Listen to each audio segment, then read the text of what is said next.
হরিয়াপুকুর bank ডাকাতির মামলায় ধৃত 4 জনকে আজ আদালতে পেশ করা হয়।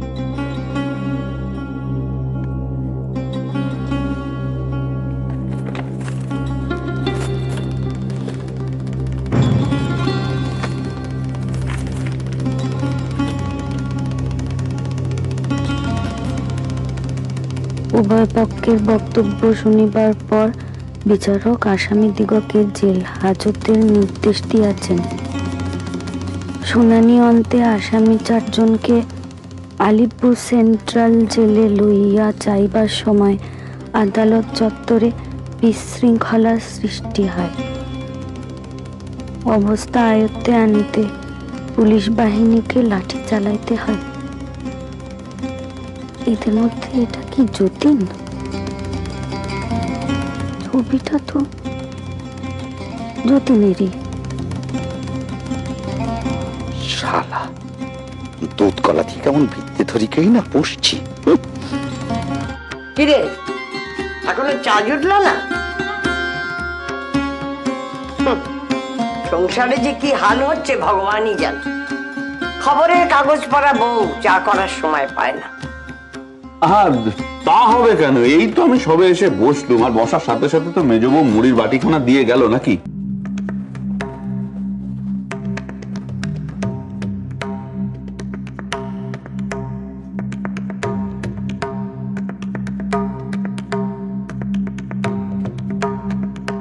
যত দোষ তালা আমার।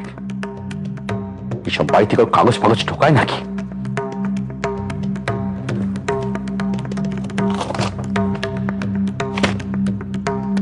আমি এনে দেবো আর আমার উপরই হম্বিতম্বি করবে।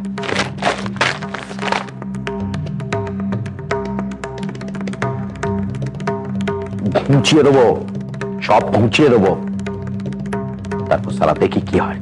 দেখি। সাহস কিন্তু তোমার দিন দিন বেড়ে যাচ্ছে।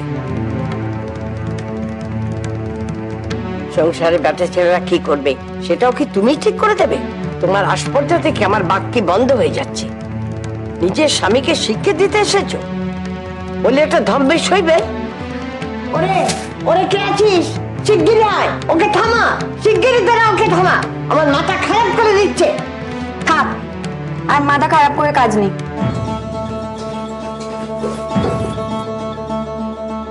তুমি বলো, আমি ভুল কি বলেছি? তোর অত কথা বলার দরকার কি মেজবো? ওই যে তুই বললি না মেজ ঠাকুরপোর এমন করা উচিত, তাইতেই মা খারাপ লেগেছে। সংসারে এমনিতে যাদের বোধ হয় না, তাদের ঠেলা মেরে ধাক্কা মেরে বোধ করাতে হয়, এইটুকু আমি বেশ জানি।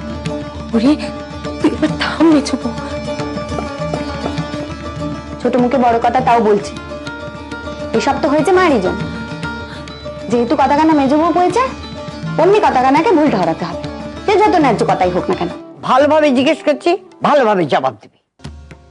তা বলে এই যে হট করে ঠিক করলে বাড়িঘর তোর বেঁচে বুঝে চলে যাবে, একটিবার তো আমাকে বললে না। বাবা, তোর অনুমতি নিয়ে বাড়ি ছাড়তে হবে নাকি? সে তোমরা আজ যাবে না কাল যাবে তোমাদের ব্যাপার। আমি একটা অন্য বাড়িতে কাজ পেলেই ছেড়ে দেবো। কথা শোনো, মুখে একদম ঝমা বসে দেবো। হ্যাঁ গো মেজুগুমি, সকালে খবরের কাগজ আসেনি কো? সে তো বিকেল বেলা আসে, উনি আবেশ থেকে ফেরার পথে নিয়ে আসে। ও, তবে আর বোধহয় আসবে না।